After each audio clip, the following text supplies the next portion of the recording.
এই পাহাড় থেকে আমি তো বিকালে এদিক ওদিক ঘুরেই বেড়াই।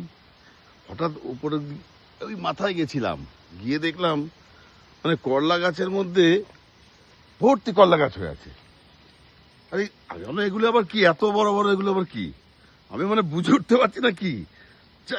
ভাবতে ভাবতে ভাবতে মানে গাছ ভর্তি, 4-5টা তুলে নিলাম, দেখাবো।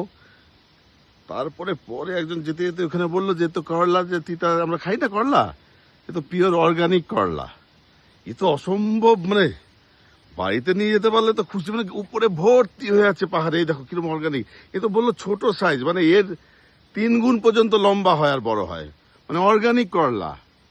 ভগবান, প্রকৃতির কোলে যে কত কিছু থাকে, সত্যি দেখবার। ঠিক আছে, যাই।